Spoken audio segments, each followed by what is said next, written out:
The past 10 years have been proven to be a great breakthrough for females in the world of sports. There have been national female baseball tournaments. Shannon Easton became the first female to officiate a regular season NFL game.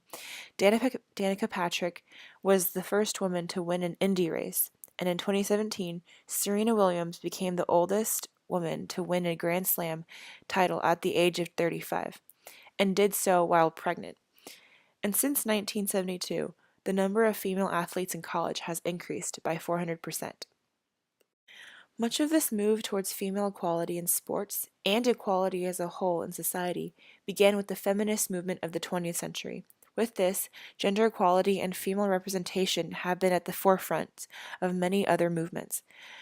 He for She, Women's March, Time's Up, and UN Women. Still, more change has to be made and more movements are to be had.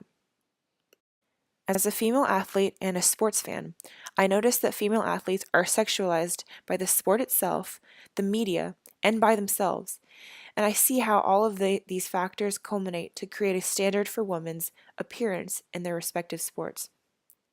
Today, females are getting more recognition of their strength and general ability in all kinds of sports. I think this is what is causing the growth in many female sports programs across the world. However, with this growth comes a tendency by society to shape images of women that are overly sexualized and often extremely flawed, and this needs to change.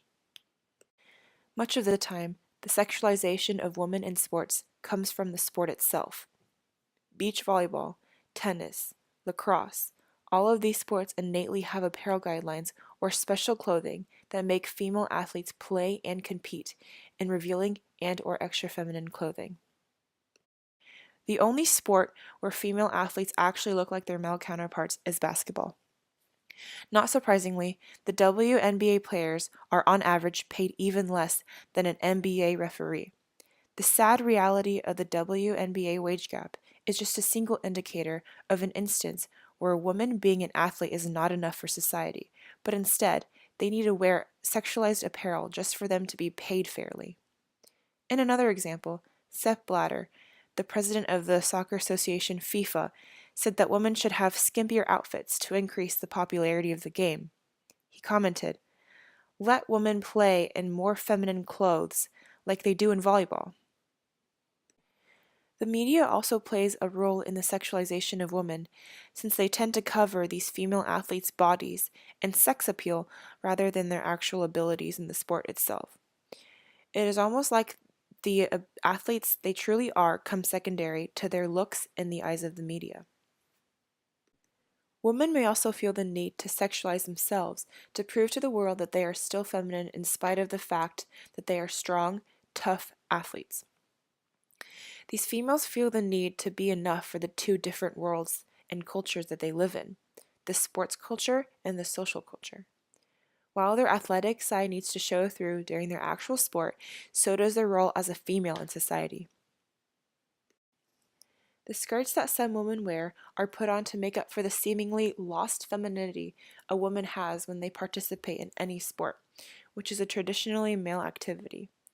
The women who do not choose to wear the more feminine clothing or meet this sexualized standard are often not taken seriously in their sport and are a lot of the time even paid significantly lower than other athletes.